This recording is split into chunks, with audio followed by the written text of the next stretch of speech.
बिस्मिल्लाहिर्रहमानिर्रहीम। अस्सलाम वालेकुम। MTS 623 टेंसर एनालिसिस के इंपॉर्टेंट लॉन्ग और शॉर्ट बिट के हवाले से मैं आपके साथ डिस्कस करूंगी। MTS 623 जो कि आपकी टेंसर एनालिसिस की बुक है। तो स्टार्ट करेंगे। अगर आप मेरे चैनल पर नहीं हो तो चैनल को ज़रूर सब्सक्राइब कर दें। अब हम स्टार्ट करते हैं। आपके पास जितने भी इंपॉर्टेंट शार्ट या लॉन्ग बन रहे हैं वो अभी हम देखेंगे। सबसे पहले कुछ MCQs के साथ अगर आगे सामने तो डिस्कस होते जाएंगे। आपके पास ये MCQs के लिहाज से इंपॉर्टेंट है। आपने इसको देख लेना कि ये वेक्टर जिसके सबस्क्रिप्ट में है तो इसका रैंक 1 है। ये वेक्टर टेंसर ऑफ रैंक 1 है। इसके लोअर सबस्क्रिप्ट में 2 हैं तो इसका रैंक 2 है। तो ये आपके पास इंपॉर्टेंट है। इसके अलावा जो इंपॉर्टेंट चार्ट है वो मैंने हाईलाइट भी कर दिए इधर, तो आपको आसानी हो जाएगी देखने में। इसके अलावा आपके पास सबस्क्रिप्ट और सुपरस्क्रिप्ट का आपको पता होना चाहिए। सबस्क्रिप्ट क्या होता है? सबस्क्रिप्ट जिसके लोअर इंडिसेस में वैल्यू, जैसे आपके पास लोअर इंडिसेस में एक वैल्यू पड़ी है तो इसका सबस्क्रिप्ट 1 है। यहाँ पे इसका मतलब इसका रैंक 1 है। या अगर अपर इंडिसेस में पड़ी है तो उसको आप सुपरस्क्रिप्ट कहते हैं। और ये जो सबस्क्रिप्ट और सुपरस्क्रिप्ट होते हैं इसको आप इंडिसेस कहते हैं। तो ये चीज़ आपके पास यहाँ पे इंपॉर्टेंट है। इंडिसेस आपको पता होना चाहिए क्या होता है। इसके अलावा आपको फ्री एंड डमी इंडिसेस पता होने चाहिए। जो वैल्यूज रिपीट हो रही होती हैं वो आपके पास डमी इंडिसेस होती हैं। और जो वैल्यू फ्री होती है, मतलब अगर आपके पास किसी एक्सप्रेशन के अंदर का कोई एक दफ़ा जे आ गया है तो वो आपके पास फ्री इंडिस होगा। जैसे कि यहाँ पे आपके पास जे और जे रिपीट हो रहा है तो ये डमी है और आई यहाँ पे क्या है? फ्री है। तो ये आपके पास इंपॉर्टेंट क्वेश्चन भी है, वो आपसे पूछ सकता है कि आपके पास आई और जे ये है, I123 है, J123 है। आप इस एक्सप्रेशन को ओपन करें तो यहाँ पे समीशन का साइन है। एक दफ़ा आपने एक वैल्यू को फिक्स कर लेते हैं जो डमी होता है और आई को रेज करते जाते हैं। फिर आप एक दफ़ा आई को 1 वैल्यू दें, अगले एक्सप्रेशन में आई को 2 वैल्यू दें, फिर अगले में आई को 3 वैल्यू दें। तो आपने इसको लेक्चर के थ्रू भी देख लेना है। लेक्चर्स का लिंक आपको डिस्क्रिप्शन में मिल जाएगा, ऊपर IT पे मिल जाएगा, आप वहाँ से देख लें। जितने भी आपको मिड टर्म के शॉर्ट लेक्चर्स हैं वो यहाँ से मिल जाएंगे। ये आपके पास इंपॉर्टेंट शॉर्ट क्वेश्चन है, इसको प्रूव करना है। आपसे शॉर्ट क्वेश्चन पूछ सकता है। और यहाँ पे देखें क्या वो पूछ रहा है, आपके पास I1 to N है, J1 to N है। आपने इस एक्सप्रेशन का बस बताना है। या आप बस MCQs में भी वो पूछ सकता है कि क्या आप इस एक्सप्रेशन को किस तरह ओपन करेंगे। तो इसके अलावा आपके पास ये जितने भी एक्सप्रेशन हैं इनके अंदर से कोई एक ओपन करना वो ज़रूर पूछते हैं कि इसको किस तरह से ओपन किया जा सकता है। इस क्वेश्चन के अंदर जैसे कि आपके पास यहाँ पे वो पूछेंगे कि which are the free indices. तो आपके पास कोई भी ऐसा एक्सप्रेशन लाजमी नहीं है कि यही है, लेकिन आपका पेपर टोटली हैंडआउट्स के अंदर से आता है। तो आपने ये याद ज़रूर देखना है कि आपने बस ये एक्सप्रेशन गिवन है और अब आपने बताना है कि इसके अंदर से फ्री इंडिसेस जो वैल्यू रिपीट नहीं हो रही होगी वो आपके पास फ्री इंडिसेस होगी। तो आप इजीली बता सकते हैं डमी कौन सी होगी। जो वैल्यू रिपीट हो रही होगी तो आपके पास डमी होगी। तो जैसे उन्होंने यहाँ पे आपको नीचे आंसर भी दे दिया। तो इसके अलावा जो नेक्स्ट आपके पास यहाँ से ये भी वो पूछ सकते हैं कि इससे आपके पास कितनी इक्वेशंस बनेंगी। अगर आप इस वैल्यू को रेज करें, आप आई या जे को रेज करें तो आपके पास कितनी वैल्यूज बनेंगी। आपके पास के एक्सप्रेशन गिवन है, इस एक्सप्रेशन के अंदर भी वो आपको आई जे रेज करना आना चाहिए। तो आपने इसको जरूर लेक्चर के थ्रू देख लेना कि किस तरह से हम वैल्यूज को करते हैं। इसके अलावा यहाँ पे आपके पास ये MCQs के लिए important in M dimensional space के अंदर जिस टेंसर का रैंक n हो is a mathematical object that has n indices और m की पावर n कंपोनेंट्स होंगे एंड बे ट्रांसफॉर्मेशन रूल को ओबे करेगा। तो अगर n इंडिसेस हैं, उसका रैंक n है तो उसके कंपोनेंट्स को किस तरह से लिखेंगे? m की पावर n से लिखेंगे। ये आपके पास प्रीवियस में जैसे उन्होंने यहाँ पे टेंसर का रैंक वो यहाँ पे पूछ सकते हैं या ऑर्डर जिसको आप कहते हैं। अब आपके पास आइंस्टाइन समीशन क्या होता है जिसको आप सम ओवर करके लिख लें। अगर आपके पास कोई वैल्यू 2 से ज़्यादा दफ़ा आ रही है तो आइंस्टाइन ने कहा था कि उसको समीशन साइन के साथ लिख लें तो आपके पास होगा आइंस्टाइन समीशन कन्वेंशन। और वो कहाँ पे आप समीशन साइन यूज़ करते हैं? वेक्टर मैट्रिसेस और टेंसर में MCQs के लिए इंपॉर्टेंट ये फॉर्म आपके पास MCQs में आ जाती है अक्सर। ठीक है, इस फॉर्म को आपने देखना है। ये आई और आई रिपीट हो रहे हैं तो ये आपके पास समीशन साइन बन जाएगा। इसके बाद नेक्स्ट ये आपके पास शॉर्ट क्वेश्चन के लिए इंपॉर्टेंट है। यहाँ पे बहुत काफ़ी दफ़ा ये शॉर्ट क्वेश्चन आ चुके हैं। आपके पास नोट्स नहीं है, असल में आपकी फाइल्स नहीं बनी हुई तो काफ़ी ज़्यादा मुझे आ रहा है। तो ये आपके पास काफ़ी दफ़ा रिपीट हो चुका है क्वेश्चन। इसको आपने n=4 के लिए उसने कहा है। अब आपके पास वैल्यू भी सिर्फ यही है लोअर इंडिसेस में आई। इट्स मीन कि आपने एक दफ़ा आई को 1 वैल्यू देनी है, फिर 2, फिर 3 और फिर 4 आपका n=4 के लिए प्रूव हो जाएगा। नेक्स्ट ये वाला एक्सप्रेशन आपके पास इंपॉर्टेंट है। MCQs में काफ़ी दफ़ा आता है कि ये वैलिड कौन सा है और इनवैलिड कौन सा है। तो अब आपके पास जो आप यहाँ पे M और S लोअर इंडिसेस में और यहाँ M और R हैं तो ये नॉट वैलिड हो गया। सिमिलरली ये MS है ये वैलिड हो गया। यहाँ पे आप बस देखेंगे कि आपके J और J डमी है तो ये वैल्यू तो 1 हो सकती है और यहाँ पे I और I फिर इक्वल हो सकते हैं तो ये वैलिड हो सकता है। इसके अलावा जो वैलिड नहीं है ये चीज़ आपके पास MCQs में काफ़ी दफ़ा पूछता है। शॉर्ट क्वेश्चन में पूछ लेता है कि इसको प्रूव करें कि ये वैलिड क्यों नहीं है। तो ईजिली आप इनको प्रूव कर सकते हैं जब आप IJ को वैल्यू देंगे। फॉर एग्जाम्पल हम IJ को अमूमन 1 2 3 वैल्यू देते हैं तो आप जब पहले J को वैल्यू देंगे फिर I को, ये 3 के इक्वल तो कभी भी नहीं आएगा तो इसलिए ये नॉट वैलिड है। तो इसको आपने देखना है ये प्रूव में कोई एक आ जाता है। ठीक है, कोई भी एक, आई थिंक सो ये फर्स्ट 2 में से या लास्ट वाला आपके पास प्रूव में आता है। ठीक है, उसके बाद डबल सम की डेफिनेशन आपके पास एन स्क्वायर के लिए 1 to n है तो टोटल उसका n स्क्वायर होगा, एमसीक्यूज के लिए है। अगर आपके पास if there are 3 submission and discuss तो आपके पास n क्यूब टर्म्स होंगे उस सम के अंदर एंड सो ऑन। ये आपके पास एमसीक्यूज और डेफिनेशन भी आपके लिए इंपॉर्टेंट है, एमसीक्यूज में आ जाती है। और सब्सटीट्यूशन तो काफ़ी दफ़ा आई थिंक सो आपके पास ये सब्सटीट्यूशन का क्वेश्चन भी आ सकता है, तो आपने इसको अच्छे से देखना है। लेकिन यहाँ पे ये वाले जो 2 क्वेश्चन हैं आपके पास समीशन आएंगे, बहुत ईजी है और ये आपके शॉर्ट में आ जाते हैं। आई जे को वैल्यूज देनी है, यहाँ पे भी आपने इसको n इक्वल टू 2 के लिए देखना है। तो आपके पास सबसे पहले तो देखेंगे कि डमी कौन सा है, आर और एस डमी है, तो आप पहले डमी इंडिसेस को वैल्यूज दे लें, किसी एक डमी इंडिसेस को वैल्यू दे दें, फिर आप उसके बाद एस को वैल्यू वेरी करते जाएं या फिर आप आई को वेरी करते जाएं। जिस तरह से आपके पास यहाँ पे हुआ हुआ है, जिस तरह से मैंने आपको लेक्चर्स के अंदर बताया हुआ है, आपने उसको उसी तरह से करना है। इसके बाद ये जो आपके पास सब्स्टिट्यूशन वाला है, ये कोई और क्वेश्चन भी आ सकता है, लाजमी नहीं कि इसी तरह से आए, तो आपने इसको समझ लेना है कि सब्स्टिट्यूशन किस तरह से है। तो ये क्वेश्चन आपके पास सब्स्टिट्यूशन, अब मैं आपको बता दूं आपने कौन कौन से लेक्चर जरूर करने हैं। जो आपका क्रोनिकल डेल्टा है, परमुटेशन सैंपल या लेविस-विटा, उसके प्रूफ्स, मैं आपको क्वेश्चन भी बता दूंगी जो जो इंपॉर्टेंट है। और ये आपके पास ये जो सब्स्टिट्यूशन डबल सम के क्वेश्चन हैं, ये आपके पास आइंस्टाइन समेशन कन्वेंशन से ओपन करने के क्वेश्चन हैं, ये आपने जरूर करने हैं। यहाँ पे आपके पास एक्स वेरिएबल में आपने इस वैल्यू को लेकर जाना है, तो ये आई थिंक ये इंपॉर्टेंट है। आपने जो मैं आपको ज़्यादा बता रही हूँ इंपॉर्टेंट है, उसको आपने ज़रूर कर लेना है, ज़रूर देखना है। अगर समझ नहीं आती तो समझ लें। उसके बाद क्रोनिकल डेल्टा आपको पता होना चाहिए कि जब आपके पास क्या कंडीशंस हैं, जब आई जे इक्वल होते हैं तो वो 1 वैल्यू होती है, और जब आई जे इक्वल नहीं होते हैं तो वो 0। और उसका सैंपल जो है वो कुछ किसी भी तरह से लिख सकते हैं, लोअर इंडिसेस में आई जे, मिक्स्ड फॉर्म में आई जे या आई जे सुपरस्क्रिप्ट में, तो आपके पास कुछ भी। और इसकी मैट्रिसेस जो होती है वो ये होती है आइडेंटिटी मैट्रिक्स। और आपके पास यहाँ पे ये चीज़ क्रोनिकल डेल्टा, मैंने जैसे आपको बताया कि क्रोनिकल डेल्टा के जितने भी यहाँ पे क्वेश्चंस हैं आपके हैंडआउट्स के अंदर, ये इंपॉर्टेंट है, आपने इनको करना ही करना है। और ये वाला क्वेश्चन इंपॉर्टेंट है, इसको आपने प्रूव करना है कि ये डेल्टा आई के इक्वल है, ओके 3 के इक्वल है। यहाँ पे एक और क्वेश्चन है जो कि डेल्टा आई के इक्वल हमने प्रूव करना है, ओके ये वाला। ये बहुत इजी सा क्वेश्चन है। जब आप आई को वेरी करेंगे 1 2 3 अप टू सो ऑन 1 1 ही वैल्यू आती जाएगी, तो ये आपको इसको कह देंगे कि n टाइम्स है, तो इसको हमने डेल्टा आई को n के इक्वल प्रूव कर लिया। तो क्रोनिकल डेल्टा के आपके पास ये क्वेश्चन इंपॉर्टेंट एमसीक्यूज बेस्ड भी, लेकिन ये शॉर्ट क्वेश्चन की बेस पे भी इंपॉर्टेंट है। अभी जो लॉन्ग है वो भी मैं आपको बता दूंगी। इसके बाद यहाँ पे सी आई को इक्वल प्रूव करना है, लेकिन जो मैंने आपको ऊपर बता दिया वो काफ़ी इंपॉर्टेंट है। ये जिसमें डेल्टा आई के इक्वल प्रूव करना है, और ये जो 3 के इक्वल प्रूव करना है, ये इंपॉर्टेंट है। उसके बाद परमुटेशन सैंपल का आपको पता होना चाहिए, जब वैल्यूज किस तरह से इक्वल होती हैं। जब आई जे जे के और के आई के इक्वल होता है तो वैल्यू 0 होती है। जब वो 1 से 2, 2 से 3, फिर 2 से 3, 3 से 1 और 3 से 1 और 1 से 2 पे जाए तो वैल्यू 1, और अगर इसका एंटी क्लॉकवाइज हो तो वैल्यू -1 होती है। और इसका जो सैंपल होता है वो एप्सिलॉन आई जे के होता है लोअर इंडिसेस में। इसको आपके 3 नेम्स हैं इसके, लेविस-विटा कह सकता है, वो आपको अल्टरनेटिंग टेंसर कह सकता है, या परमुटेशन सैंपल कह सकता है। अब आपके पास जो इसके 3 एग्जांपल्स हैं, जो आपके पास यहाँ पे 3 प्रूफ्स हैं लेविस-विटा के परमुटेशन सैंपल के, तीनों बहुत इंपॉर्टेंट है। कोई भी एक किसी भी स्टूडेंट के पेपर में आ सकता है। ऑलमोस्ट जो सबसे ज़्यादा दफ़ा रिपीट होता है वो ये वाला होता है, और आपके पास ये फर्स्ट वाला भी होता है।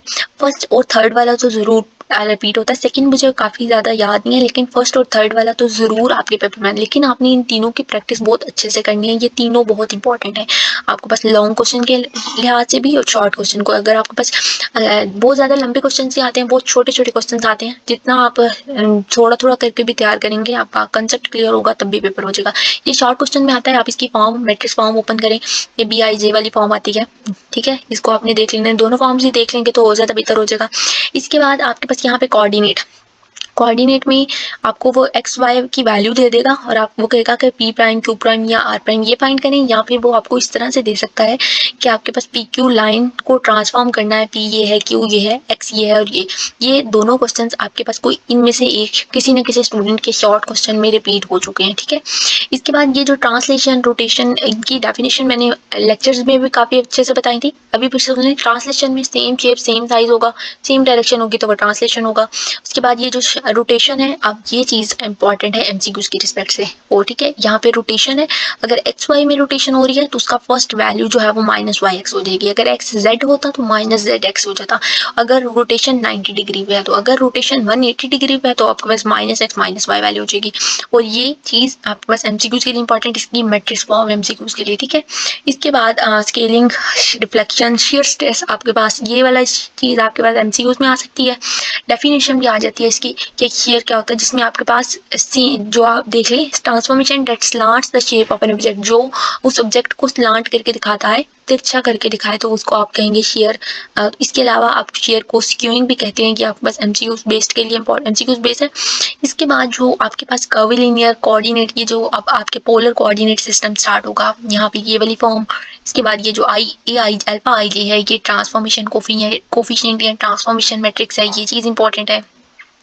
इसके बाद ये वाली फॉर्म तो काफ़ी ज़्यादा इंपॉर्टेंट, एमसीक्यूज में ये फॉर्म मस्ट आती है कि ई जे अल्फा आई जे ई आई वाली फॉर्म, यहाँ पे ये वाली फॉर्म मस्ट आती है कि इस फॉर्म को आप क्या कहते हैं, ये फॉर्म आपने किधर से ड्राइव की है, कौन सा कौन से कोऑर्डिनेट की ट्रांसफॉर्मेशन हो रही है। उसके बाद ये प्रॉपर्टीज़ में आप अल्फा आई जे को और डायरेक्शन को साइंस कहते हैं, तो आपने इनको एक दफ़ा समझ लेना जाके लेक्चर्स में से भी, अगर आपको जो चीज़ समझ नहीं आती। और ये कभी भी सेम नहीं होता, अगर आप लोअर इंडिसेस में आई जे को जी आई लिख लें तो ये वैल्यू सेम नहीं होती, अगर आप इनको प्रूव भी कर सकते हैं। इसका डिटर्मिनेंट हमेशा +-1 होता है अल्फा आई जे का, जिसको आप यहाँ पे इन्होंने बता दिया ट्रांसफॉर्मेशन मैट्रिक्स कहते हैं, आई थिंक सो लास्ट पे। ओके, उसके बाद यहाँ पे ये वाले वैल्यूज जब आप बस देखें, के और के तो है ही डमी है, तो आपके पास आई जे बचेगा, तो उसको आप क्रोनिका डेल्टा आई जे लिख सकते हैं। यहाँ पे भी के डमी है, तो आप इसको डेल्टा आई जे लिख सकते हैं, इसको ऑर्थोगोनैलिटी रिलेशन भी कहते हैं, लेकिन ये चीज़ आपके पास एमसीक्यूज बेस्ड है, डिटर्मिनेंट हमेशा +-1 होता है। ओके, इसके बाद जो चीज़ ज़्यादा इंपॉर्टेंट है वो तो मैं आपको साथ साथ बता रही हूँ। इसके बाद ये वाली फॉर्म काफ़ी ज़्यादा तो नहीं, लेकिन 1-2 दफ़ा पेपर में आ चुकी है, क्योंकि आपके पास बिल्कुल न्यू कोर्स है, तो कुछ कहा नहीं जा सकता कि आपके पेपर में क्या आएगा, लेकिन जो चीज़ें मुझे थोड़ी बहुत याद है वो मैं आपके साथ जो है वो ज़रूर डिस्कस कर रही हूँ। इसके बाद transformation law for point coordinate system है। ओके, जो चीज़ यहाँ पे नेक्स्ट होगी वो मैं आपको हाईलाइट कर देती हूँ। ओके, जब आपको ये चीज़ तो मस्ट आनी चाहिए कि आपके पास कर्विलिनियर के लिए कोई भी यूनिट वेक्टर है, जैसे कि आपके पास यहाँ पे रेक्टेंगुलर कोऑर्डिनेट सिस्टम चल रहा है, तो रेक्टेंगुलर कोऑर्डिनेट सिस्टम के लिए आपका यूनिट टेंजेंट वेक्टर का फार्मूला क्या है, स्केल फैक्टर किस तरह से फाइंड करने हैं, ये चीज़ आपके पास एक क्वेश्चन मस्ट आता है। H1 H2 H3 फाइंड करेंगे, यहाँ वो कह देंगे HR H theta H5 find करेंगे, क्वेश्चन आएगा, मैं आपको हाईलाइट भी कर दूंगी। यहाँ पे इन्होंने यहाँ फार्मूला बताया है यूनिट टेंजेंट वेक्टर का, तो आपके पास एमसीक्यूज में आ जाता है। E1 का क्या फार्मूला है, partial r by partial u1, और उसी का मैग्नीट्यूड नीचे। इसी तरह से E2 का E3 का, ये सारे यूनिट टेंजेंट वेक्टर। और अगर आपको यहाँ पे वो स्केल फैक्टर कह देता है, तो ये जो डिनोमिनेटर में पड़ा हुआ है ये इसका scale factor partial r by partial u1 H1 कहलाएगा, partial r by partial u2 H2 कहलाएगा, partial r by partial u3 H3 कहलाएगा। तो यहाँ पे ये स्केल फैक्टर, ये तीनों इंपॉर्टेंट है। अभी इसका रिलेटेड मैं आपको कोई क्वेश्चन भी बता दूंगी जो आपके पास आ सकता है। इसके बाद यूनिट नॉर्मल वेक्टर, बहुत ज़्यादा नहीं, लेकिन किसी किसी के क्वेश्चन में एक क्वेश्चन आ सकता है यहाँ पे। इसके बाद ये वाला जो पार्ट है ये आपके पास एमसीक्यूज बेस्ड है, इसको आपने देखना है कि क्या वो यहाँ पे क्या कह रहा है, कौन सी डेफिनेशन है। यहाँ आपके पास दोनों एनालॉगस हैं, कार्टेशियन कोऑर्डिनेट जो आइडेंटिकल है, कर्विलिनियर कोऑर्डिनेट सिस्टम, ऑर्थोगोनल को कब होगा, ये पॉइंट्स आपने रीड आउट कर लेने हैं। उसके बाद ये ऑर्थोगोनल, आपको पता होगा ऑर्थोगोनल क्या होता है, जब आपके पास जब भी किसी का डॉट यूनिट वेक्टर्स का डॉट प्रोडक्ट लें और अगर वो 0 के इक्वल हो जाए तो वो ऑर्थोगोनल होता है। तो यहाँ पे उन्होंने ऑर्थोगोनल का भी बता दिया, म्यूचुअली ऑर्थोगोनल हो गए, जब आपने उसका डॉट प्रोडक्ट लिया तो क्या हो गया, 0 हो गया।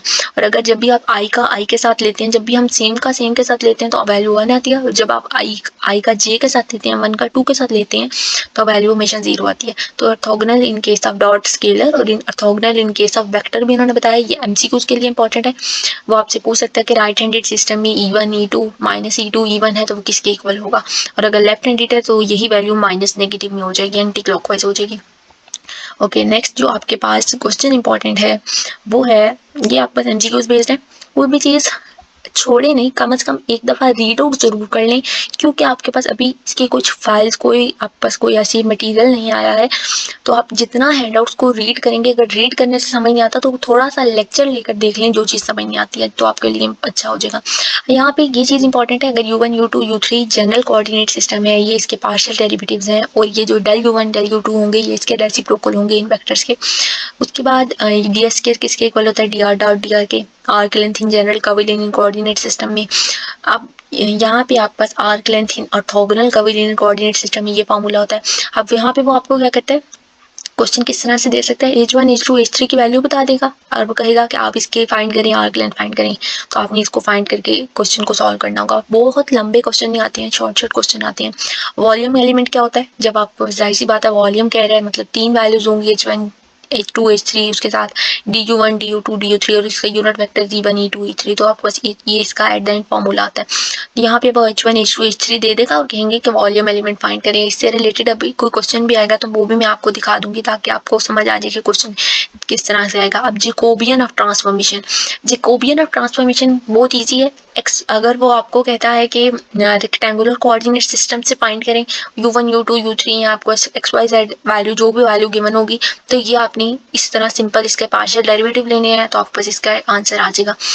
इसके अलावा जैकोबियन में ये वाले वैल्यू कोप्लेनर वेक्टर्स हैं, ये partial R by partial U1 U2 U3 ये क्या है कोप्लेनर्स हैं, ये आपको पता होने चाहिए MCQs के लिए। अब जो क्वेश्चन इंपॉर्टेंट है ओके यहाँ पे बस बहुत अच्छा क्वेश्चन है इसको चेंज करके भी क्वेश्चन आ सकता है। यहाँ पे देखिए लिखा हुआ है find scale factor in rectangular Cartesian. तो अगर वो यहाँ पे आपको कह they find scale factor in cylindrical in spherical in polar तो वो भी आपने बिल्कुल सेम इन्हीं लाइन पे फाइंड करना है क्योंकि आपको पता है कि रेक्टेंगुलर जिसको आप कार्टेशियन कोऑर्डिनेट सिस्टम भी कहते हैं जिसके अंदर आपके पास XYZ कंपोनेंट्स होते हैं, x r cos थीटा के इक्वल होता है y r sin थीटा के और z आपके पास ओके x y और एक्स आर कॉस थीटा के वाई आर साइन थीटा के इक्वल होता है जिसमें ठीक है।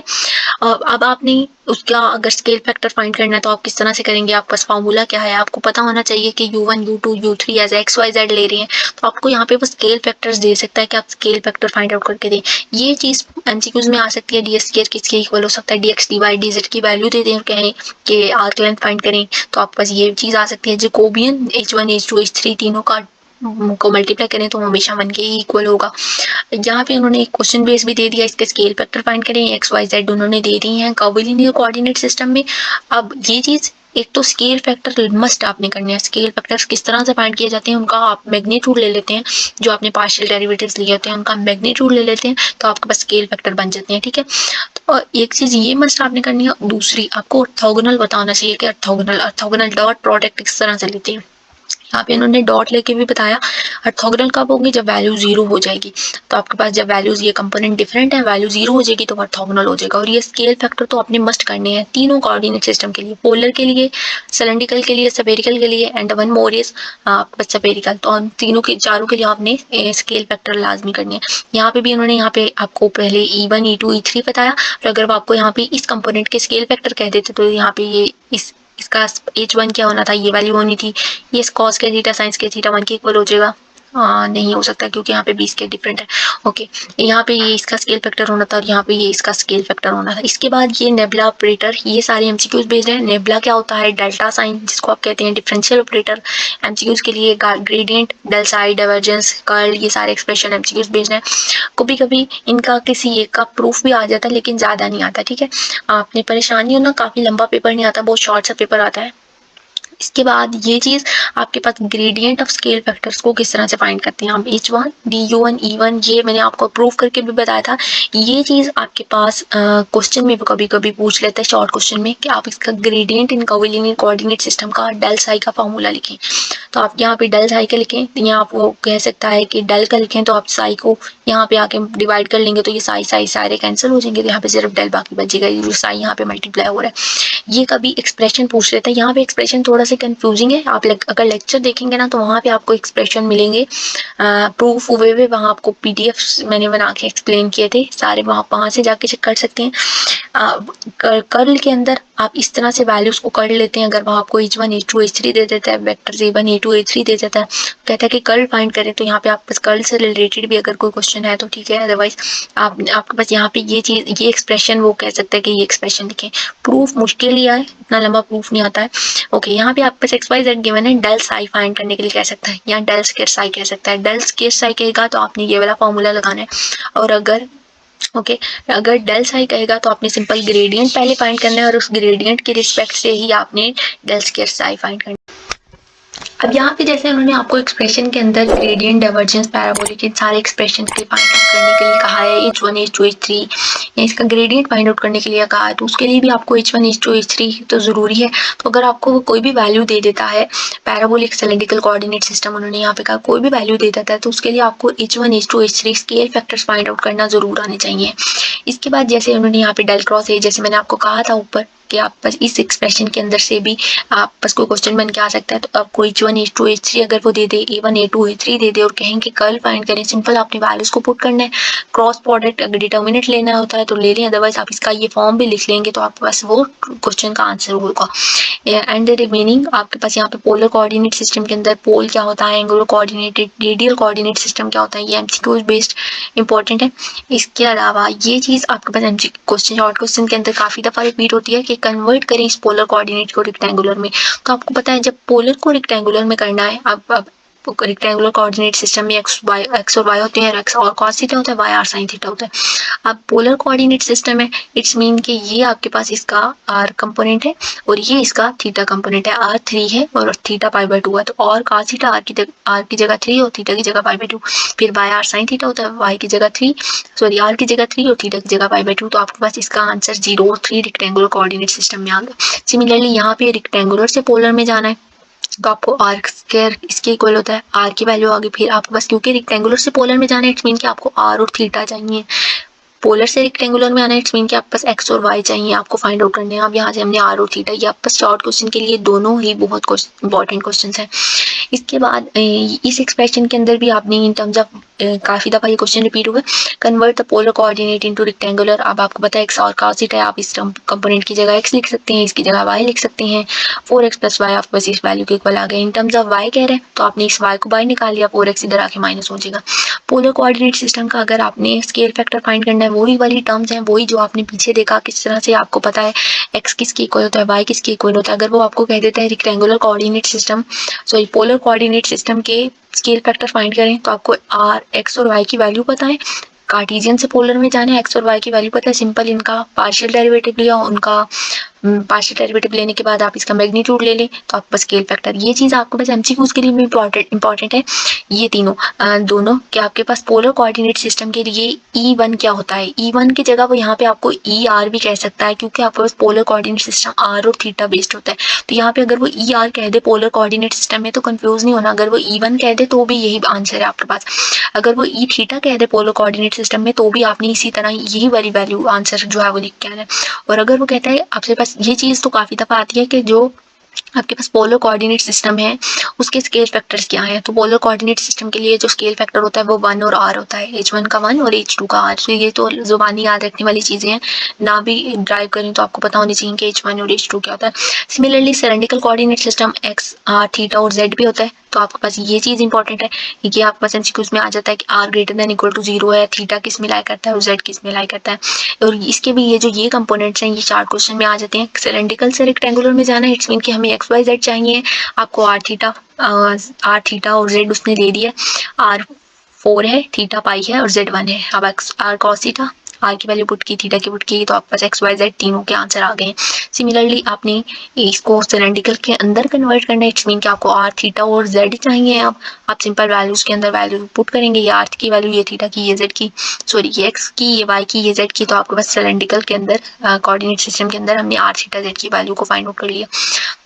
अब सिलेंड्रिकल कोऑर्डिनेट सिस्टम के भी आपको स्केल फैक्टर्स, ये फार्मूलाज या ये वैल्यूज को याद होना ज़रूरी है कि आप बस सिलेंड्रिकल कोऑर्डिनेट सिस्टम के अंदर partial r by partial r क्या होता है, मतलब आपने इसी वैल्यू का आपके पास आर थीटा जेड टर्म्स होती हैं, x r cos theta y sine theta z, ये आपने सिंपल इनके डेरिवेटिव्स को याद रख लेना है। वो आप बस ये चीज़ें एमसीक्यूज बेस्ड है कि partial r by partial theta किसकी इक्वल होता है। अगर याद नहीं रहता तो सिर्फ ये एक एक्सप्रेशन याद रख लें कि आप बस एक्स आर और थीटा सॉरी एक्स वाई और जेड किसकी इक्वल होता है, और आपने सिंपल उस टाइम पे पार्शियल डेरिवेटिव्स देने और अपने आप जो भी एमसीक्यूज बना उसको टिक कर लेना।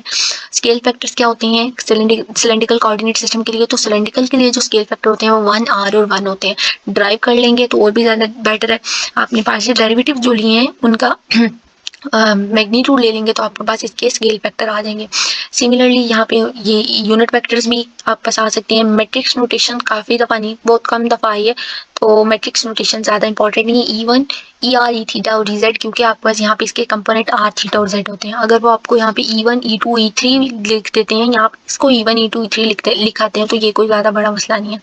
इसके बाद आपने सिलेंड्रिकल कोऑर्डिनेट सिस्टम को भी ऑर्थोगोनल प्रूव करने के लिए ये चीज़ भी इंपॉर्टेंट है। Square in case of cylindrical किसके इक्वल होता है, डी ये वाली टर्म इसके इक्वल होता है D are square D theta square D Z square. Area element क्या होता है इसके अंदर, और वॉल्यूम एलिमेंट क्या होता है R D theta D Z होता है। अब H1 H2 H3 आपको इसका पता है 1 R और 1 होता है। सिंपल आप वैल्यूज पुट करेंगे तो आप बस इसका वॉल्यूम एलिमेंट जैकोबियन इसका क्या होगा 1 R और 1 इसकी वैल्यूज हैं तो आप बस इसका Jacobian in case of cylindrical R होगा। ये शॉर्ट क्वेश्चंस के लिए आप बस चीजें इंपॉर्टेंट है। इसके बाद जो ये क्वेश्चन है ये इम्पोर्टेंट नहीं है क्योंकि काफ़ी लंबा है और आपको समझने में भी थोड़ा सा मुश्किल होगा रिप्लेस करना वैल्यूज़ को। तो अगर आप इसको समझने के हद तक देखेंगे तो ठीक है, अदरवाइज इसको रहने दें। इसके बाद आपके पास ये एक्सप्रेशन गिवन है और इस एक्सप्रेशन के अंदर वो आपको कह रहे हैं कि expression find expression in cylindrical coordinate system के अंदर आप ये एक्सप्रेशन फाइंड करें। Cylindrical coordinate system x Y z आपको पता है, अब आपको जितनी भी वैल्यूज़ हैं वहाँ पे पुट करें तो आपको सिंपल ये सारे expression partial R partial X, R का derivative with respect to X Y Z, फिर आर थीटा का derivative with respect to X Y Z और फिर जेड का derivative with respect to X Y Z, तीनों terms ले लेनी है तो आप बस आ जाएगा। तो ये कोई ज़्यादा इंपॉर्टेंट नहीं है। इसके बाद आपको सिलेंड्रिकल कोऑर्डिनेट सिस्टम के स्केल फैक्टर्स याद है तो आपने सिंपल इनके अंदर वैल्यूज को पुट करना है। अगर वो आपको ग्रेडियंट कह देता है फाइंड करें तो आपने सिंपल H1 H2 H3 की वैल्यू पुट करनी है, डायरेक्ट आपने शॉर्ट फॉर्म में भी आंसर लिख देना। जो नेक्स्ट आपके पास स्फेरिकल कोऑर्डिनेट सिस्टम, यहाँ से अगर कोई हाईलाइट चीज़ है तो वो भी देख लेते हैं। ओके जो नेक्स्ट आपके पास यहाँ पे स्फेरिकल कोऑर्डिनेट सिस्टम है उसका आर थीटा आपको पता होना चाहिए कि आपके पास यहाँ पे इसकी एक्स वाई जेड की वैल्यू क्या होती है और इसके स्केल फैक्टर या इसके यूनिट वेक्टर्स अगर आप जुबानी याद रख लेंगे तो ठीक है, अगर उसी टाइम पे डेरिवेटिव लेना और ज़्यादा ईजी होता है। इसका x component r sine theta cos theta होता है, y r sine theta sine phi होता है और z component r cos theta होता है क्योंकि spherical coordinate system r theta और फाई में होता है।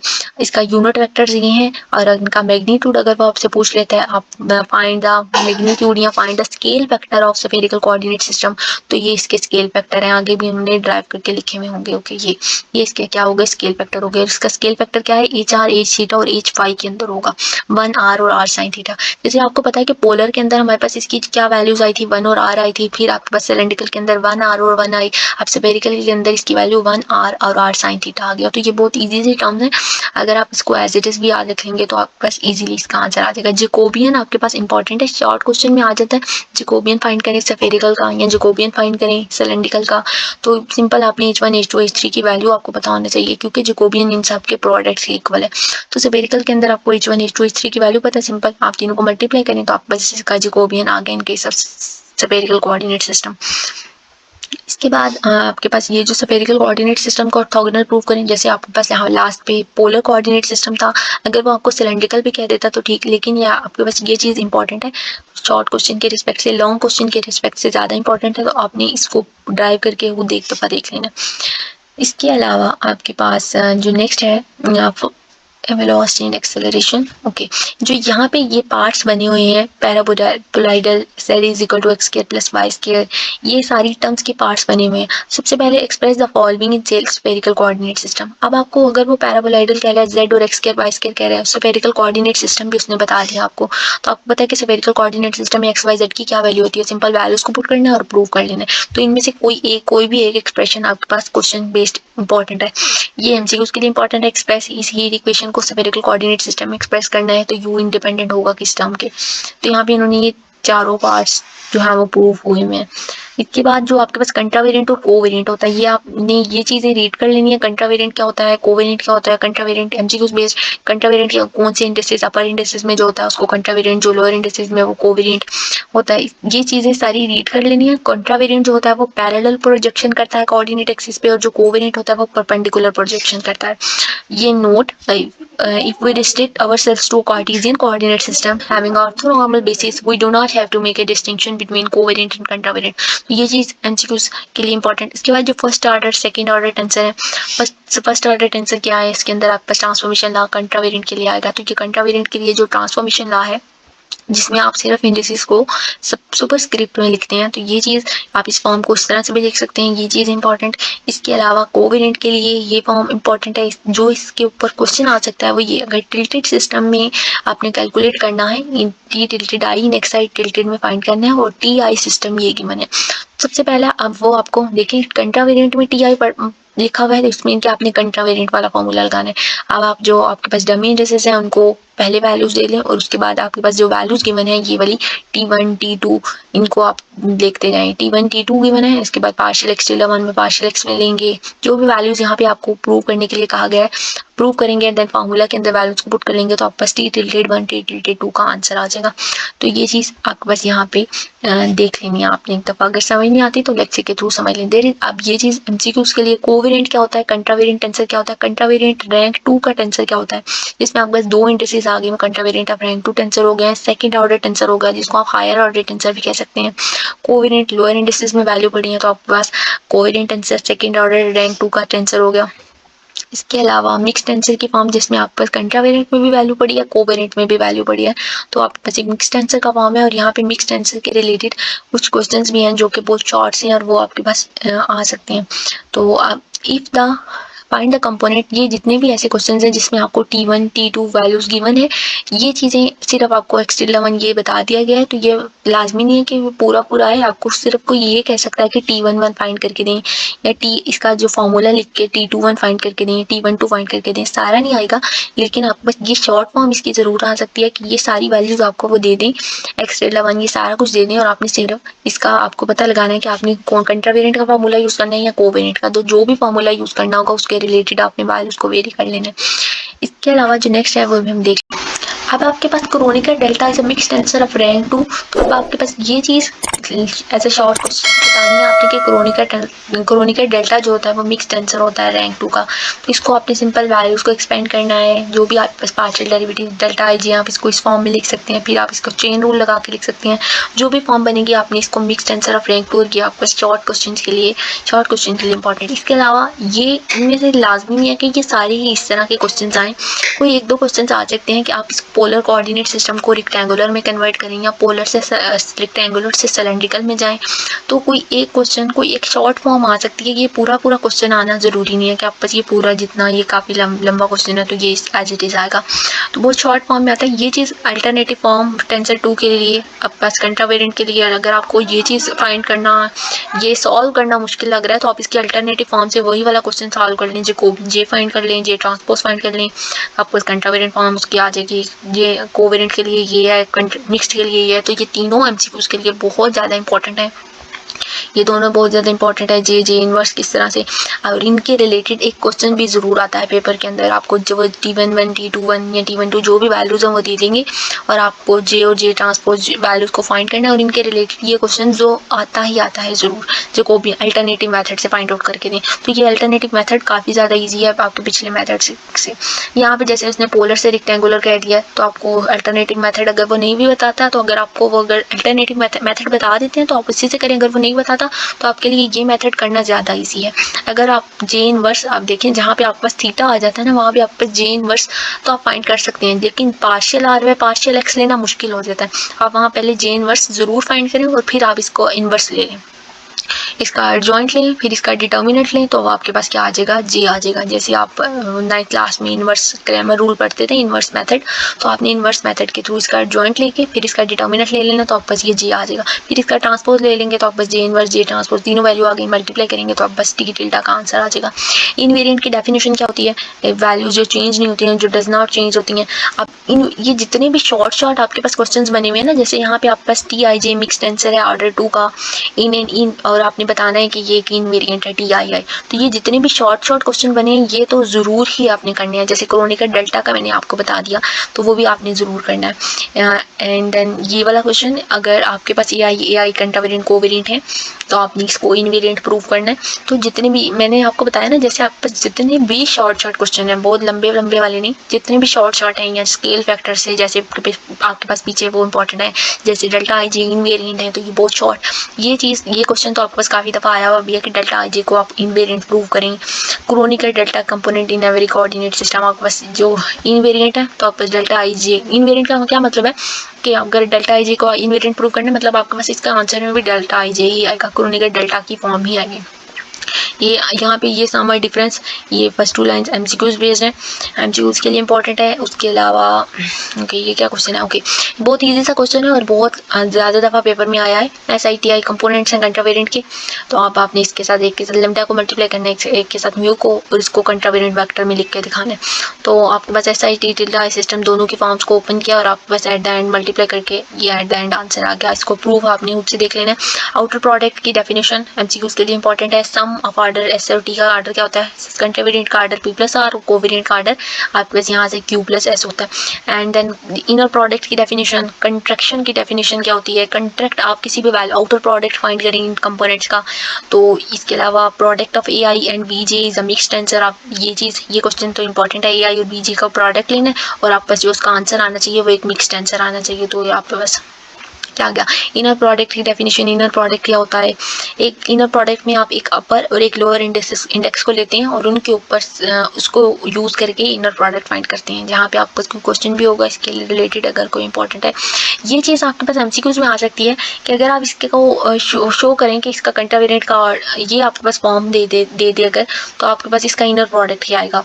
आप इसको इनर प्रोडक्ट में किस तरह से लिख सकते हैं, ये चीज़ आपके पास आ सकती है। इसके अलावा AIBI2 स्केलर है इनवेरिएंट, तो ये भी इंपॉर्टेंट है।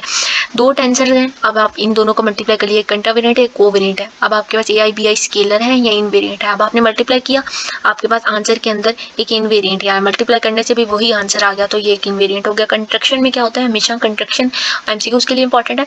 कंट्रैक्शन में आपने ये बात याद रख लेनी है कि जब भी आपके पास अगर कोई यहाँ पे फॉर्म लिखी है तो मेरे लिए ज़्यादा इजी हो जाएगा। जब भी आपके पास कंस्ट्रक्शन के रिलेटेड कोई भी एमसीक्यूज आ जाता है तो हमेशा हम एक अपर इंडेक्स लेते हैं, एक लोअर इंडेक्स लेते हैं। कभी भी दोनों अपर को इक्वल नहीं रख सकते या दोनों लोअर को इक्वल नहीं रख सकते। यहाँ हम I को L के इक्वल रखेंगे, यहाँ हम I को K के रख सकते हैं, या J को K के या J को L के। कभी भी I और J को इक्वल नहीं रख सकते, हमेशा एक अपर और एक लोअर इंडेक्स को इक्वल रखते हैं। तो यहाँ पे आप यहाँ से पूछ सकते हैं कि इसकी कितनी कंट्रैक्शंस हो सकती हैं एमसीक्यूज के अंदर। क्वेश्चन लगा एमसीक्यूज के लिए इंपॉर्टेंट, ये चीज़ एमसीक्यूज में आती है। इनर प्रोडक्ट यहाँ पे लिखा हुआ है तो आपके पास यहाँ पे आउटर प्रोडक्ट लिख के वो आपको एमसीक्यूज दे सकता है। ये तो आपके पास क्वेश्चन लॉ की डेफिनेशन भी आ जाती है, आइंस्टाइन की डेफिनेशन आ जाती है। इसके बाद आपके पास नेक्स्ट हम जो क्वेश्चन इंपॉर्टेंट है वही आपको बता देती हूँ, क्योंकि क्वेश्चन बेस्ड काफ़ी आ रहे थे कि क्वेश्चन काफ़ी लेंथी कोर्स है। ये चीज़ तो बहुत इंपॉर्टेंट, ज़्यादा आसान है, सिंपल। आपने इस वैल्यू को उधर लेकर गए तो ये -3IJ हो जाएगा। फिर आपने इन दोनों की फॉर्म्स ओपन करनी है और इसको 0 के इक्वल प्रूव कर लेना है। एट द एंड आपके पास ये वैल्यू गेन ऐसी बन जाएगी, तो आपने इसको 0 के इक्वल। सिमेट्रिक और skew symmetric tensor, symmetric tensor skew symmetric tensor definition के लिए इंपॉर्टेंट है और इनकी ये फॉर्म इंपॉर्टेंट है एमसीक्यूज के लिए। स्क्यू सिमेट्रिक क्या होता है, नेगेटिव साइन आ जाता है, सिमेट्रिक के अंदर नहीं आता। ये कंपोनेंट्स इंपॉर्टेंट है। AIG अगर n स्क्वायर कंपोनेंट है तो उसके n डायगोनल है तो उसके remaining component n square -n होंगे। अगर डिस्टिंक्ट कंपोनेंट है तो ये फॉर्म होगी और ये कंपोनेंट। अब यहाँ इसके रिलेटेड ये जो क्वेश्चन है ना, ये आप बस पेपर में आता है, स्क्यू सिमेट्रिक टेंसर वाला लॉन्ग क्वेश्चन में आता है। Skew symmetric tensor of second order has only 1/2n into n - 1। ये चीज़, ये वाला क्वेश्चन कंट्रावेरिएंट कोवेरिएंट की फॉर्म है, टेंसर रैंक 2 है। AIG can always be written as sum of symmetric. Sum of symmetric, बहुत इजी सा क्वेश्चन है और बहुत शॉर्ट सा क्वेश्चन है।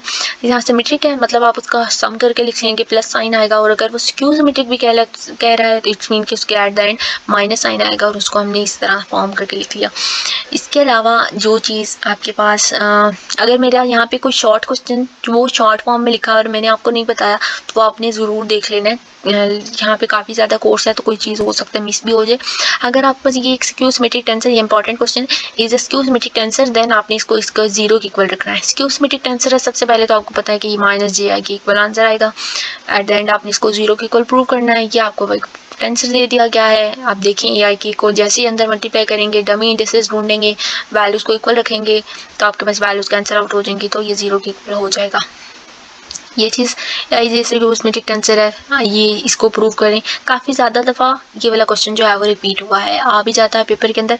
मैंने आपको एक और बात बतानी है, आपका ज़्यादा पेपर लास्ट वाले मॉड्यूल से आएगा। स्केल फैक्टर स्टार्टिंग वाले वो वाले आइंस्टाइन तो आएंगे ही आएंगे, क्योंकि आप पास सिस्टम बेस्ड पेपर होता है। लाजमी नहीं है कि स्टार्टिंग से आएगा लास्ट से आएगा, लेकिन लास्ट से पेपर ज़्यादा आएगा, क्योंकि आपका यहाँ पे ये जो कॉन्जुगेट और रेसिप्रोकल ऑफ कॉन्जुगेट या रेसिप्रोकल मोस्ट इंपॉर्टेंट क्वेश्चन हर स्टूडेंट के पेपर में आता है। किसी की लक है कि यहाँ पे ये क्वेश्चन नहीं आएगा, लेकिन ये बहुत इजी सा क्वेश्चन है और हर स्टूडेंट के पेपर में ये क्वेश्चन जो है वो ज़रूर आता है। इसके अलावा जो आपके पास ये फॉर्म है j प्लस माइनस 1 के इक्वल होता है। डायरेक्ट आंसर की जब j इसका डिटर्मिनेंट 1 के इक्वल हो जाए, कंट्रावेरिएंट की, ये कोवेरिएंट की, ये फॉर्म्स इंपॉर्टेंट है। कॉन्जुगेट वाला क्वेश्चन तो आपने ज़रूर देखना है। ये मीट्रिक टेंसर की ये दोनों फॉर्म MCQs के लिए इंपॉर्टेंट है। इसके बाद मीट्रिक टेंसर का एक क्वेश्चन है यहाँ पे जो कि इंपॉर्टेंट है, वो मैं आपको बता देती हूँ क्योंकि लास्ट से पेपर ज़्यादा था। ये चीज़ आपके पास इंपॉर्टेंट है। यहाँ पे वो आपको एक मीट्रिक दे देगा, यहाँ पे क्वेश्चन होगा, वहाँ से देख के बताना ज़्यादा ज़रूरी है। ये इसकी कुछ एग्जांपल्स हैं। ये एग्जांपल्स इंपॉर्टेंट है। 3D के लिए क्या फार्मूला होगा, अब आपको एक बात याद रखनी है, अगर वो आपको GIJ कह देते हैं ना, ये मीट्रिक टेंसर है, ठीक है। इस GIJ के डिफरेंट नेम है, इसको आप फंडामेंटल टेंसर भी कहते हैं। यहाँ पे आपको स्टार्टिंग में उन्होंने बता भी दिया होगा शायद, इसको आप फंडामेंटल टेंसर भी कहते हैं। रैंक 2 का टेंसर होता है, इसके डिफरेंट नेम है, इसको देख के आपने कंफ्यूज नहीं होना। मीट्रिक टेंसर भी कहते हैं GIJ। आप देखें ये चीज़ चारों। अब ये most important question in case of metric tensor, आपने इसको प्रूव करना है। Suppose the matrix is this, और आपके पास मैट्रिक्स जो है वो मीट्रिक है, मतलब आपने इसको GIJ की फॉर्म में लेके जाना है।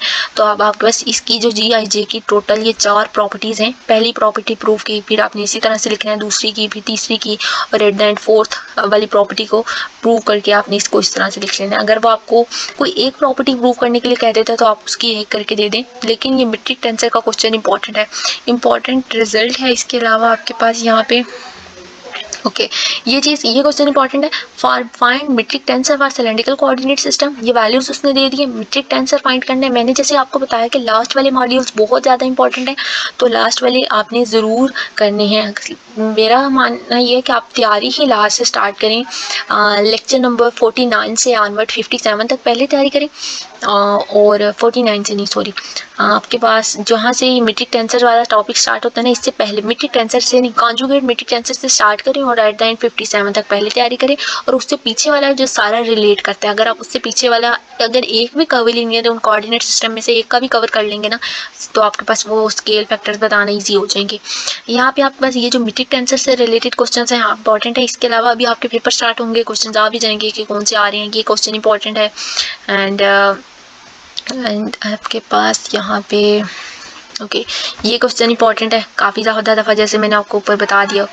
एंड काफ़ी ज़्यादा दफ़ा क्वेश्चन जो है वो रिपीट हुए हैं।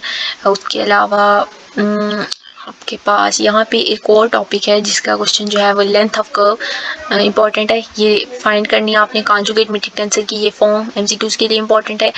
इसके अलावा जी आपके पास ये एक्स अल्फ़ा और वाई अल्फ़ा, इन दोनों में से कोई एक आता है, ठीक है, ज़रूरी दोनों नहीं आते हैं, कोई एक आता है। यहाँ एक्स अल्फ़ा फाइंड करेंगे, कंट्रावेरिएंट वाला वाई अल्फ़ा फाइंड करें, तो ये आपने देख लेना है एक्स अल्फ़ा और वाई अल्फ़ा किस तरह से लिखते हैं। और अगर वो आपको इसकी मीट्रिक फॉर्म भी कह देता है तो आपने इन दोनों को फाइंड करके इनको मल्टीप्लाई कर लेना है, आपके पास इसकी मीट्रिक फॉर्म भी आ जाएगी। ओके जी, नेक्स्ट है आपके पास ये, इसका आपके पास ये फॉर्म दे दिया, आपने इसकी मैट्रिक्स लिखनी है, तो मैट्रिक्स लिखनी, इस फॉर्म को देख के मैट्रिक्स लिख के दिखाएं तो ये आनी चाहिए। ये VI और WI तो आपके पेपर में आते ही आते हैं। लास्ट जैसे मैंने आपको बताया, लास्ट से ये VI WI ये आएंगे, यहाँ पे VI कह देगा या WI कह देगा, तो ये लास्ट टाइम काफ़ी दफ़ा क्वेश्चन आया था। इसके बाद ये जैसे यहाँ पे भी उन्होंने UI VI कह दिया है, तो ये चीज़ आपने देख लेनी है। नॉर्म का फार्मूला क्या होता है, उसी का V के साथ ही ले लेंगे तो वो नॉर्म होगा। यहाँ पे ये MCQs के लिए इंपॉर्टेंट है, इतना ज़्यादा नहीं, लेकिन ये MCQs के लिए इंपॉर्टेंट है कि कॉस थीटा क्या होता है, ऑर्थोनॉर्मल और ऑर्थोगोनल क्या होता है। ऑर्थोनॉर्मल क्या होता है, अगर कोई भी मीट्रिक या कोई भी कोऑर्डिनेट सिस्टम के अंदर जो भी वैल्यूज़ हैं, वेक्टर्स हैं, अगर वो ऑर्थोगोनल है और उसके बाद वो ऑर्थोगोनल है मतलब 0 के इक्वल है, और अगर उनका नॉर्म ले तो वो 1 के इक्वल हो जाए तो वो ऑर्थोनॉर्मल होगा। अगर ये दोनों कंडीशन सेटिस्फाई होंगी तो वो ऑर्थोनॉर्मल प्रूव हो जाएगा। और ये क्वेश्चन आपके पास इंपॉर्टेंट है, UV गिवन है, आपने इसको ऑर्थोनॉर्मल प्रूव करना है। लास्ट टाइम स्टूडेंट्स काफ़ी कंफ्यूज हुए थे कि ऑर्थोनॉर्मल क्या है, तो आपने इसको समझ लेना है। वीडियो लेक्चर्स के थ्रू अगर नहीं समझ आएगी तो ये जितने भी ऑर्थोनॉर्मल बेस्ड क्वेश्चंस हैं। ग्रेडियंट वाले में ये चीज़ MCQs में आती है। डेल फाई इन वैल्यू समीशन साइन ये वाला वैल्यू के इक्वल है। डेल फाई के कंपोनेंट को आप फाई कामा आई भी लिख सकते हैं। डेल का कंपोनेंट ये होता है, del I partial by partial X I होता है। तो ये जितने भी यहाँ पे मार्कआउट हुए हैं ये MCQs के लिए काफ़ी इंपॉर्टेंट है। डाइवर्जेंस क्या होता है, डेल डॉट ए, इसकी डिफरेंट फॉर्म्स हैं। डेल आई लिख सकते हैं, पार्शियल आई लिख सकते हैं, ये ए लोअर इंडिसेस में आई लिख सकते हैं। तो ये चीज़ आपके पास MCQs में आती है, ये वाली फॉर्म ही आती है, ठीक है। अब जो लास्ट पे ये जो आपके प्रूफ्स हैं, इन प्रूफ्स के बारे में कुछ कहा नहीं जा सकता कौन सा आएगा, लेकिन ये जो फर्स्ट वन, उसके बाद आपका सेकंड वाला del cross a, third, fourth, fifth, six वाला ज़्यादा इंपॉर्टेंट है, 6, और ये थर्ड वाला भी इम्पोर्टेंट है, और फर्स्ट वाला एक दो दफ़ा आया था, फर्स्ट और सिक्स्थ, और इसके अलावा आपके पास फिफ्थ वाला, ठीक है। ये 3 तो आपने अपने फिंगर टिप्स पे रखने हैं, 1, थर्ड और फोर्थ, फिफ्थ और सिक्स, ठीक है। ये 4 कर लेते हैं। 1 फर्स्ट वाला del dot r is equal to n, del dot, ये वाला तो काफ़ी ज़्यादा दफ़ा आया है, और ये जो डेल डॉट डेल पाई है, डेल क्रॉस डेल पाई है, और ये जो डेल डॉट डेल क्रॉस है, इनको फिंगर टिप्स पे रखें, ये आपके पास इंपॉर्टेंट है। और इनके अंदर से ये काफ़ी लंबे हैं तो ये मुश्किल नहीं आए, ए डॉट बी क्रॉस सी, तो अगर ये आ भी गए तो ठीक, कोई बात नहीं, आप एक्स्ट्रा भी छोड़ सकते हैं। लास्ट वाला आपने कर लेना है 9th वाला, ठीक है। इसके बाद आपने 9 वाला ज़रूर करना है, इसको आप समझ लें। ये आपके पास ये फॉर्म जो है, ये वाली फॉर्म भी मैंने, अगर आपको समझ नहीं आती तो ड्राइव करके बताइए, अगर आप इसको इसी तरह से याद रख लेंगे, वहाँ पे मैंने इसको याद करने की ट्रिक भी बताई लेक्चर के अंदर, तो आपने वो भी देख लेनी है। तो आपको जिस तरह से इजी लगता है आपने इसको समझ लेना है। तो इसके अलावा आपके 42 से 45 वाले मॉड्यूल्स इन हैंडआउट्स के अंदर से नहीं है। इन 42 से 45 के अंदर से आपके पास एमसीक्यूज आते हैं, और स्टूडेंट्स आगे कहते हैं कि एमसीक्यूज पता नहीं कहाँ से आ गए हैं। तो ये इन हैंडआउट्स का लिंक भी मैं डिस्क्रिप्शन में दे दूंगी। अदरवाइज मैंने यहाँ पे कुछ चीज़ें इंपॉर्टेंट मार्क भी कर दी हैं कि आपके पास जो यहाँ से एमसीक्यूज के अंदर आती हैं, ठीक है। लास्ट से मैं ओपन कर लेती हूँ इसको, ताकि आपके लास्ट से जो एमसीक्यूज आते हैं वो कवर हो सके।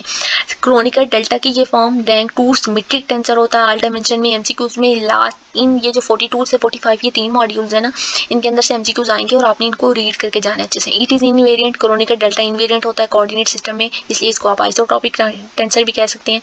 Covariant, contravariant, mixed types of tensors, ये सारी क्या होती हैं क्रोनिकल डेल्टा में, क्या होती हैं, सेम होती हैं। डायरेक्ट और डायरेक्ट टेंसर कौन से होते हैं आपके पास, यहाँ पे all zero rank tensors, scalars जो आइसोट्रोपिक होते हैं। इसके बाद zero vector in any dimension is isotropic, तो यहाँ पे zero tensor of any rank is isotropic. जो चीज़ इंपॉर्टेंट है वो मैंने हाईलाइट भी की हुई है। आइसोट्रोपिक टेंसर किसको कहते हैं, इनका रैंक क्या होता है, लेवी सिविता का रैंक क्या होता है, 3 होता है, वेक्टर का रैंक 0, क्रोनिकल डेल्टा का 2 होता है। ये चीज़ इंपॉर्टेंट। इसके बाद यहाँ पे एक फॉर्म है, वो भी देखेंगे अभी, लेकिन यहाँ से कोई क्वेश्चन भी आ सकता है, आई थिंक सो, ये वाला। If all the components of a relative tensor vanish in one system then it vanish in every other system. तो ये आपके पास क्वेश्चन भी आ सकता है, शॉर्ट क्वेश्चन आएगा, लॉन्ग भी आ सकता है, लेकिन आए ज़्यादा शॉर्ट के चांसेस हैं। इसके अलावा आपके पास वेट टेंसर, ये वाला, ओके, ये आपके पास लास्ट टाइम लॉन्ग क्वेश्चन आया था। प्रूव करें इसको, आउटर प्रोडक्ट और इनर प्रोडक्ट, ठीक है। इनका वेट एम और डब्ल्यू है, अब आपने इसको relative scalar of weight m plus डब्ल्यू में लेके जाना। तो लास्ट टाइम ये एक शॉर्ट क्वेश्चन आया था, स्टूडेंट्स कह रहे थे कि पता नहीं क्वेश्चंस कहाँ से आ गए हैं, हमने तो ये पढ़ा हुआ ही नहीं है। तो आपने ये वाले अगर हैंडआउट्स चाहिए तो मैं डिस्क्रिप्शन में लिंक भी दे दूँगी, आप वहाँ से देख लेंगे। रिलेटिव टू एब्सोल्यूट टेंसर से पहले यहाँ पे 3 वैल्यूज़ हैं, वो ये ऊपर वाले पहले चले जाते हैं ताकि आपका क्लियर हो जाए। ओके, ये रिलेटिव और वेटेड टेंसर के अंदर इस फॉर्म को आप डिफरेंट कह सकते हैं। ये जो टी आई जे की फॉर्म है, इसको रिलेटिव टेंसर भी कहते हैं, वेटेड टेंसर भी कहते हैं, weighted tensor of W, weight W. और रिलेटिव टेंसर जिसका वेट 1 होता है उसको टेंसर आइडेंटिटीज, टेंसर डेंसिटीज कहते हैं। टेंसर जिसका वेट 0 होता है उसको एब्सोल्यूट टेंसर कहते हैं। जिसका आर्डर 1 होता है, या आर्डर 1 और 0 होता है, उसको आप देखिए, अगर आर्डर 1 होता है तो उसको आप रिलेटिव वेक्टर कहेंगे, और अगर आर्डर 0 है तो आप उसको रिलेटिव इनवेरिएंट कहेंगे, ठीक है। अगर वेट 0 है तो एब्सोल्यूट टेंसर कहेंगे, अगर वेट 1 है तो टेंसर डेंसिटीज कहेंगे, अगर वेट -1 है तो सूडो टेंसर कहेंगे। ऑपरेशन, ये जितनी भी मैंने अभी तक की बोली है, फर्स्ट, सेकंड और थर्ड पॉइंट इंपॉर्टेंट और एमसीक्यूज। उसके अलावा ये examples most important. Covariant permutation symbol, जो आपका परमुटेशन लेवी-सेविता सिंबल होता है एप्सिलॉन आई जे के, उसका वेट क्या होता है, रिलेटिव टेंसर, उसका वेट -1 होता है। कंट्रावेरिएंट परमुटेशन, ये कोवेरिएंट था, उसका वेट -1, कंट्रावेरिएंट तो उसका weight +1। Kronecker delta absolute tensor होता है, एमसीक्यूज के लिए इंपॉर्टेंट है। क्रोनिकल डेल्टा के रिलेटेड एक और भी क्वेश्चन था, अगर तो वो मुझे अभी ही मिल गया तो मैं आपको बता दूं। क्रोनिकल डेल्टा से रिलेटेड, ओके, ये फॉर्म, इसमें से ये जो ये फर्स्ट वाला फॉर्म है, prove the coefficient of quadratic form transform and refined tensor. Okay, ये जो फर्स्ट फॉर्म है ये आपके पास क्वेश्चन, इंपॉर्टेंट क्वेश्चन है, इसको आपने समझ लेना है लेक्चर्स के थ्रू। और रिलेटिव और वेटेड टेंसर के ये जो 3 एमसीक्यूज से वो इंपॉर्टेंट है, और यहाँ पे इसके जो 4 पॉसिबल कम्बिनेशंस हैं ये इंपॉर्टेंट। अच्छा, अब आपने एक और काम करना है, आपने इन हैंडआउट्स को अपने एलएमएस के हैंडआउट्स के साथ मैच भी कर लें। अगर मेरे से कोई स्लाइड यहाँ पे अटैच करते हुए नहीं हुई है अटैच, या कोई स्लाइड यहाँ पे मिसिंग है, तो आपको अंदाज़ा हो जाएगा कि यहाँ पे स्लाइड आपके यहाँ, क्योंकि यहाँ पे इन ओरिजिनल हैंड आउट्स के अंदर ये वाली स्लाइड्स नहीं है, जिसकी वजह से ये वाली हैंड आउट्स मैंने अलहदा से बना दी है फिर, ताकि स्टूडेंट्स के लिए आसानी हो। लेकिन आपने इसको एक दफ़ा ज़रूर मैच कर लेना कि कोई ऐसा लेक्चर तो नहीं है या कोई ऐसी स्लाइड तो नहीं है जो कि यहाँ पे नहीं की गई है। अदरवाइज़ यहाँ पे इसका लिंक भी मिल जाएगा। मेरे से जितना हुआ मैंने आपको शॉर्ट क्वेश्चन जो इंपॉर्टेंट है वो बता दिए हैं। स्केल फैक्टर्स किस तरह से फाइंड करते हैं, लास्ट से ये जो आपके पास 40 से नेक्स्ट मॉड्यूल्स हैं ये आपने पहले तैयार करने हैं। जो परमुटेशन सिंबल्स के 3 एग्जांपल्स हैं वो आपने मस्ट करनी है। क्रोनिकल डेल्टा की एग्जांपल्स हैं वो मस्ट करनी है। कंट्रावेरिएंट कोवेरिएंट मिक्स्ड आंसर की जो वो आपकी शॉर्ट क्वेश्चंस हैं, इसको क्रोनिकल इन वैल्यूज को इसके इक्वल प्रूव करें, ये बताएं कि ये इनवेरिएंट ही रहेगा, वो क्वेश्चन इंपॉर्टेंट है, आपने उन सबको जरूर देख लेना है। अगर फिर भी मेरे से यहाँ पे बताते वक्त क्वेश्चन मिसिंग हो गया तो मैं इंशाल्लाह कोशिश करूंगी कि नेक्स्ट मैं किसी तरह कवर कर सकूं या आपको कमेंट सेक्शन में ज़रूर बता सकूं अगर मुझे कोई और हाईलाइटेड क्वेश्चन मिला। अदरवाइज जो आपका फर्स्ट पेपर आएगा वो मैं आपके साथ ज़रूर डिस्कस कर दूंगी। जो आपका फर्स्ट पेपर 11 दिसंबर को आएगा वो मैं आपको 11 को ही जो है वो डिस्कस कर दूंगी। अभी तक के लिए इतना ही। अल्लाह हाफ़िज़, थैंक यू।